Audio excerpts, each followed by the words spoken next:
Ele tá no final do mandato, né? Então, estamos entrando, ele conta de trás para frente, ele falou para mim ontem, faltam 1 ano, 11 meses e 10 dias para terminar o mandato. Eu falei, 10 dias é porque eu esqueço, é porque o mandato nosso termina em 5 de janeiro, mudou a lei, né, sobre o fim do mandato. E ele vai contando de trás para frente, e é isso que nós temos pela nossa frente aí. E ele fala muito isso, né? Fala, cuidado para não devolver o ouro pro bandido, hein? E gente? Você que vai assumir essa missão depois? Sabe que o governador, eu brinco com ele, é esperto, inteligente, sujeito e bem mineiro. Mineiro, né? Toda vez que alguém pergunta para ele assim, governador, o senhor é candidato a presidente? Ele fala, olha, eu ainda não sei que eu sou não, eu vou renunciar no ano que vem, em março, pro Matheus assumir. Ele vai renunciar mas mesmo? Vai. Ele fala, para poder participar das discussões nacionais. Sim. Ele fala, mas o Matheus é candidato à minha sucessão, isso aí tá garantido já. Então assim, o governador resolveu que a gente tem que garantir a sucessão. Eu vou trabalhar, me considero pronto, mas é óbvio que isso é uma construção para ainda 1 ano pela frente para a gente continuar discutindo. Até lá, a vantagem de você estar na posição que eu tô é que o que eu tenho que fazer nesse meio tempo? Continuar trabalhando. Se o governo não estiver bom, se a gente não tiver conseguido chegar onde a gente precisa, essa discussão não existe. Me dá uma luz que para mim é o maior erro do Brasil. Lembrando que a política do Brasil muda de 4 em 4 anos. E o Brasil principalmente hoje é polarizado, então quem tá de um lado detesta o outro, não tem mais... Tá todo mundo torcendo pra ver se acaba e toma o poder. É chato isso. Só falar pra galera, dá o like na live. Se inscreve no canal. Quase 200 pessoas ao vivo aí. Eu e tem uma galera querendo mandar chat aí, manda o superchat, velho. Quer mandar pergunta, manda o superchat, a gente lê. Quem me conhece sabe, se mandar superchat, eu paro até o governador e falo, peraí, manda isso aqui, superchat. Porque não dá, são muitas mensagens. Manda o superchat que vem em destaque. Mas o grande problema é esse. O Brasil, para mim, não cresce, não prospera melhor, porque tem muito potencial, aqui tem muita riqueza, tem muita coisa boa, porque todo planejamento, todo projeto que é imediatista. Você não tem um projeto de longo prazo. E grandes estruturas, mudanças significativas, elas exigem tempo, elas exigem grandes investimentos e, lógico, tempo. Tem algum projeto que vocês estão planejando, sei lá, pensando que o governador já tem um tempo e que você vai dar uma sequência nesse trabalho? Sabe, cara, vamos planejar uma coisa realmente grandiosa para ser feita em 15 anos. Você entendeu? Para que ele comece, você estruture e talvez depois alguém, logo depois de você, conclua isso. Cara, e o êxito é do Brasil, é do mineiro. Podcast nós não vamos fazer sobre isso não, mas depois, se você quiser, a gente toma um café para discutir só isso num outro ângulo. Eu passei uma parte grande da minha vida estudando só planejamento. Meu mestrado, minha tese é sobre isso. Como é que você pode ter uma empresa como a Rio Tinto, que é uma mineradora, fazendo um planejamento de 50 anos e o governo planeja de 4 em 4? Você não tem cabimento um negócio desse. E mais, como é que você pode ter o cara que planejar o que o privado vai fazer? O público, ele quer planejar o que o privado vai fazer o tempo todo, mas ele não pergunta para o privado, não. Então, a gente tem que mudar um pouco a lógica do planejamento. Mas o que a gente está pensando no longo prazo que para a gente já está no chão para ser feito? Nós precisamos de obras estruturantes em Minas Gerais. E quando eu falo de obras estruturantes, gente, o Caminho de Minas, que é o nosso maior projeto de infraestrutura, ele já conseguiu reformar 5.000 quilômetros de estrada e ele já conseguiu conceder para a iniciativa privada 2.500 quilômetros. Mas a nossa rede é de 23 mil quilômetros. Então, se eu não continuar avançando nessa direção, eu não vou sair do outro lado. É um programa de longo prazo de implantação. A gente tem mais 2 concessões esse ano para serem feitas. Depois nós temos mais 3 projetados para o ano que vem, mas eu tenho que rodar mais lotes. O Rodoanel de Belo Horizonte, por exemplo, ele começa a ser construído esse ano, mas ele é uma obra de 7 anos de duração. E que se for abandonado no meio do caminho vai ser igual aos hospitais regionais, que nós estamos terminando agora e que ficaram 12 anos parados. Quantas obras abandonadas você pegou? Nós temos um número. Nós tínhamos mais de 1.500 obras que não tinham sido finalizadas. Sem conclusão. Nós tentamos terminar todas elas, exceto aquelas que não tinha como, a gente simplesmente falou, olha, isso aqui não é uma obra mais, nós vamos derrubar e vender o imóvel. Mas o que está no meio disso? Só o BS, por saúde, mais de 400 no estado. Nossa. Escola, mais de 50. Hospitais regionais, 5 hospitais regionais. Um hospital regional, gente, é um hospital de 400 leitos. Então, eram hospitais que estavam parados lá. E o governo é tão ruim de serviço que o governo passado não só parou a obra, não. Ele parou, abandonou o resultado. Nós chegamos nessas obras, o piso tinha sido roubado, as janelas tinham sido roubadas, o telhado tinha sido roubado, além de tudo, teve que refazer um monte de coisa que já estava pago. Então, muita coisa abandonada e também muita coisa sem manutenção. O pessoal vai lembrar aí, Minas teve 2 programas, um há 15 anos atrás e o outro um pouco mais, o Caminhos de Minas e o Proacesso. Esses 2 programas, eles foram bons que eles asfaltaram um monte de coisa que precisava ser asfaltada, só que depois disso nunca mais deram manutenção nessas estradas. Então as estradas ficaram 15 anos sem passar nem reboco de asfalto por cima delas. O caminho para avançar agora vem refazendo isso tudo. E vem fazendo uns asfaltamentos que eram ignorados. Aqui o Araguari mesmo. Esse pessoal do Amanhece aqui, essa estrada que a gente está abrindo e asfaltando de Araguari até o Amanhece. Nem vou te ferroar mais, que eu ia falar dessa. Mas é porque esse é o tipo de coisa. Fala, Matheus, como essa, nós temos no estado inteiro. Eu tenho a ligação de Rio Pardo a Santo Antônio. Eu tenho, no sul de Minas, algumas vias que estavam absolutamente abandonadas. Então, eu estou tendo que recorrer 7 Lagoas para distritos industriais que ela estava desligada. O contorno de Montes Claros, onde a gente tem todas as indústrias do estado que não tinha sido feita até hoje. A maior obra em execução hoje em Minas Gerais é o contorno de Montes Claros. Então, a gente precisa continuar esses investimentos estruturantes. Mas acho que mais do que grande projeto, o que a gente precisa é de responsabilidade para devolver o Estado em condição de dar reajuste para servidor, em condição de fazer investimento em educação e saúde, porque meu medo da gente perder a mão do negócio agora em 2027, dependendo de quem assumir o governo, é também o medo do governador, é que se nós tivermos um mau caráter para voltar a fazer o que a esquerda fez nesse Estado, vai ser muito triste, porque nós vamos destruir a economia do Estado de novo, como ela foi destruída antes de 2019. E por outro lado, se a gente tiver uma pessoa que não dê conta de administrar, que aí eu volto um pouquinho na provocação que vocês fizeram no começo. Política, gente, ela é um espaço que demanda entrega de resultado. A pessoa tem que dar conta de fazer o que tem que ser feito. E até de falar os não que precisam ser falados, porque senão você quebra a estrutura. Uhum. Então, quando eu corta meu coração ver minha avó, que é aposentada da educação, ter ficado 9 anos sem ter reajuste. E faz 3 anos nós estamos conseguindo dar o reajuste para os professores especificamente. Mas se você sai dando o reajuste e quebra o Estado e não consegue nem pagar o reajuste que você deu, também não adianta. Então, falar que você vai fazer tudo o que estão te pedindo, não, pode deixar que eu vou resolver isso. Só falar que vai resolver, gente, não resolve o problema não, viu? Vídeo não tapa buraco de estrada. Eu acho que essa pegada do reajuste, ela dói. Porque, por exemplo, quando o Zema entrou, ele falou, eu não quero receber meu salário enquanto não tiver todo mundo em dia. E ele fez isso, né? É complicado. A hora que você dá muito exemplo, você vai ser muito cobrado lá na frente. E a cobrança é justa, gente. Você vai ser muito cobrado. O cara tem que cobrar mesmo, porque se cobrando a gente já não recebe tudo que a gente quer de retorno, se você não cobra... Igual, quanto recebia um secretário do governo no primeiro mandato Zema? Líquido R$8.500. E depois aumentou muito, né? Menos ainda que um deputado recebe, mas aumentou bastante. Chegou quase R$30 mil. Quase 30. E aí, a hora que tem esse ajuste para um secretário do governo no segundo mandato... Mas aí eu vou te contar aí a polícia fala, aumentou o dele, não aumentou mesmo. Um dado o professor fala isso, todo mundo vai falar, né? Todo mundo, a cadeia tá junto. Agora eu falo pro governador também, é o problema do senhor querer ser franco, né? Porque o secretário de planejamento do governo Pimentel ganhava R$120 mil por mês. Não, eu achei que era até mais... Isso é sério mesmo? Na época deles era mais louco, né, mano? Todos os secretários ganhavam mais de R$50 mil. Como? É porque o governador, ele ia dando cargos em estatais para os secretários, que o governador Zema não dá. Sim. Então, o meu secretário, ele tem que ver do salário dele. De secretário. E agora, tem que então ser um cara foda, né? Porque o Zema também não pôs carga ali de amizade, né? Então eu fico um pouco aborrecido o cara falar assim, mas o governo passou. Você quer discutir que o secretário devia ganhar menos de R$27 mil? Tudo bem, podemos discutir. Eu, para pegar as pessoas que eu preciso oferecer um pouco mais. Agora, só não vamos falar mentira de que o cara do governo anterior recebia 10, porque o cara recebia 100. Porque ele acumulava conselho da CEMIG, conselho da Copasa, conselho da Codemig, conselho da Gasmig, conselho da MGS, conselho da MGI, conselho da Prodenge.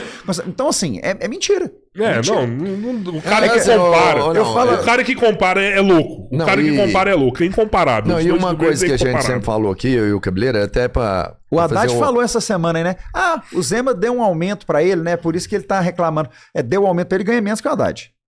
O Haddad, o salário do Haddad, não tô nem falando de conselho. O salário de ministro é maior do que o de governador. Tem problema? Não tem problema nenhum, não. É só que eu acho que é muito atrevimento do cara fazer essas comparações. A gente tem que entender uma coisa, no Brasil, de forma geral.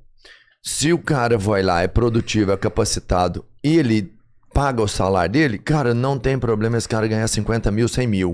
Eu só queria que ele ficasse só com o salário dele, né? O problema é quando você tem gente que tá com o seu salário e ainda tá tentando arranjar umas boquinhas pra arranjar umas outras coisas ali. Não, mas você entende isso? Pô, o cara é bom, eu quero o cara aqui de Minas, qualquer um, pode ser o empreendedor, pode ser o cara do cachorro-quente, que ganha 50 mil. Mas ele tem que ter capacidade de falar assim, ó, eu tô pagando esses 50 mil, ele não tá tirando de ninguém, sabe? Mas você concorda que isso é justo, mas não resolve o problema do policial que não teve o reajuste? Eu sei. E aí por isso que eu entendo a polícia. Eu sei, mas o grande problema é esse também, ó. Eu prefiro um cara administrativo que ganha 100 mil reais, mas que ele vai lá e resolve um problema que é um problema de 1 bilhão por ano no Estado.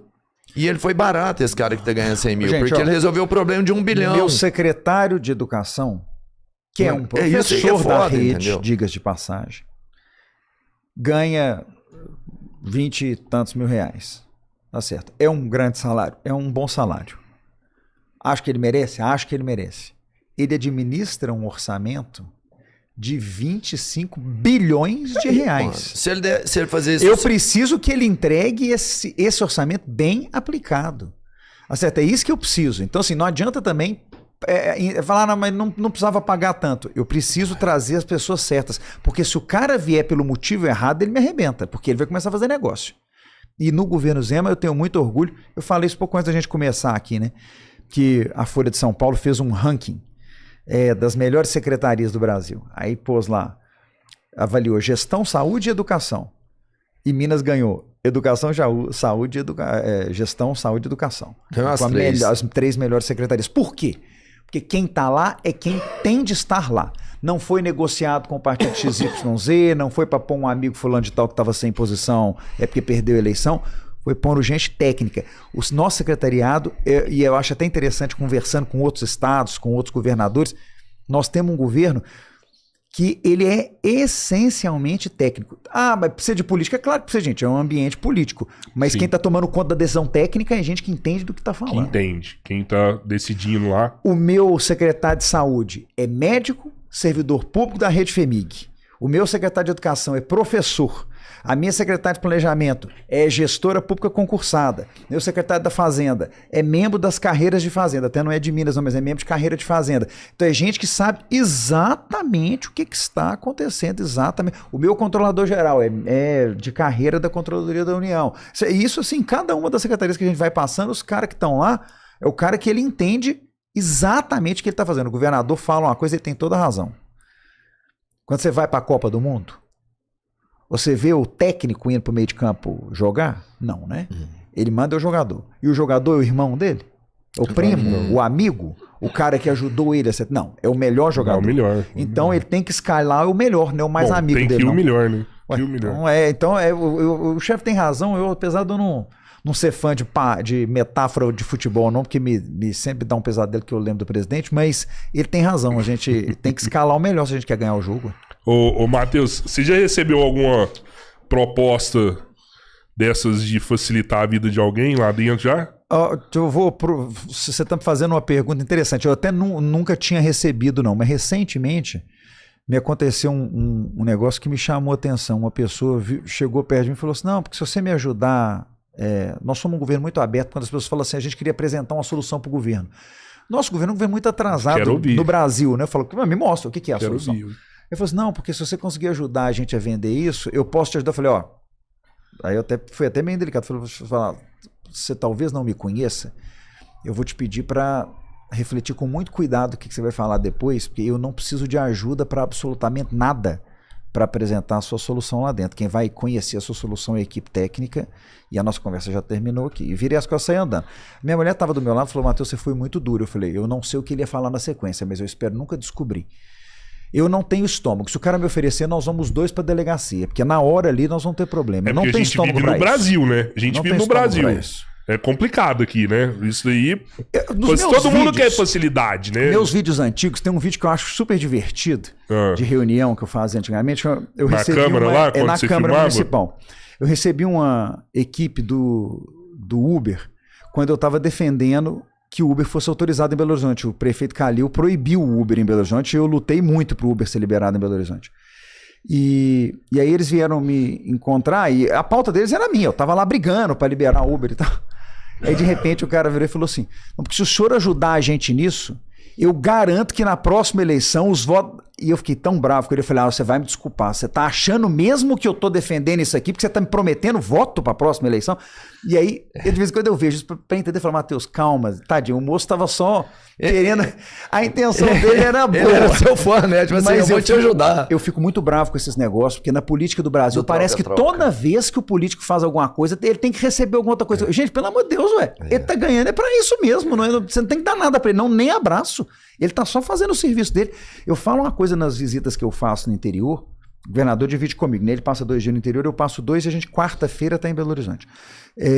Mas quando eu tô no interior, eu sempre falo, ó, quem vem aqui político, eu sei que deixa vocês meio resistentes, porque normalmente tá querendo apoio para a próxima eleição. Eu vim em agradecimento e débito pela última. Nós já ganhamos a eleição. O governador, em 2018, teve 4.200.000 votos no primeiro turno. Quando vem 2022, nós tivemos 6.100.000 votos no primeiro turno. 2 milhões de votos a mais, quase. Eu não tô indo lá mais, né, buscar apoio, não. Eu tô indo lá agradecer e prestar conta do que a gente tá fazendo. Então, quando eu faço é porque tem que ser feito. E acho que os meus secretários todos assumem esse espírito. É o espírito de nós estamos em débito com o povo de Minas e com o governador Romeu Zema, nós temos que trabalhar um pouco mais. Eu acho que o político precisa recuperar um pouco isso, entendeu, gente? Aquele negócio de achar que toda vez que você vai conversar com o cara, você tem que oferecer alguma coisa para ele, um apoio, um voto. Gente, pelo amor de Deus, né? Serviço público. Você tem medo, assim, de perder essa continuidade? Eu tenho medo do que vai acontecer no Brasil no próximo ciclo eleitoral. E não é só na política, não. Acho que nós estamos passando por um momento judiciário muito ruim. Eu tenho falado isso, se você me perguntar hoje. Eu ia te perguntar isso, que se você é uma pessoa que tem notável saber jurídico, né? Você é especialista em direito constitucional. Eu 25 anos dentro de sala dando aula de direito, o que eu tenho para te dizer é que isso que a gente vê acontecendo no Supremo, enquanto eu fui aluno, não existia como possibilidade. E enquanto eu fui professor, jamais foi aceito dentro da sala de aula. De repente, nos últimos anos, essa ideia do juiz, que ele não só interpreta a lei, ele cria a realidade jurídica, ele auto-investiga os temas que ele escolhe, ele conduz a investigação, o que era proibido. Isso tem um princípio no Brasil que proíbe o juiz de ter a iniciativa.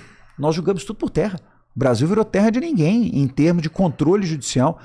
Quem controla os juízes? É porque essa é a pergunta que eu faço. Você fala: Matheus, sua preocupação é com o juiz da primeira instância? Não. Eu estou preocupado com o exemplo que o Supremo está dando, porque isso vai descendo. Eu não sei se vocês lembram de uma história que um dos presidentes da República, na época dos atos institucionais, foi questionado, né? E aí falaram, e aí um deputado questionou e ele precisa evitar os nomes para não dar problema. E aí ele falou: o senhor está duvidando de mim, deputado? O senhor está com medo de mim? Eu falei: não, eu estou com medo do guarda da esquina, né? Assim, como é que ele vai interpretar esse ato que o senhor fez aqui. O meu problema é o Supremo fazendo isso, como é que isso vai ficando para baixo? Mas nós estamos vivendo um momento muito estranho na política brasileira. Então eu tenho medo de 26, porque eu tenho medo da gente jogar fora algumas coisas. Acho que nós vamos ter um ano muito difícil em 26, economicamente no país, porque esse crescimento inflado da nossa economia desse ano, com base em juro muito alto, vai cobrar um preço aí na frente. Esse judiciário completamente desorganizado, que não tá prestando atenção nos temas, não está prestando atenção, politizando a discussão do dia a dia. Esse acirramento social o herói da direita e o herói da esquerda se bater, ele fala, eu tô procurando gente capaz de resolver meus problemas, não tô precisando de herói não. Herói, os que eu gosto estão na televisão, em filme. Marvel. Na Marvel, só eu gosto dos da Marvel. Então, isso me dá medo. É mais do que medo da gente perder a eleição, porque política é assim mesmo, eu tenho medo do que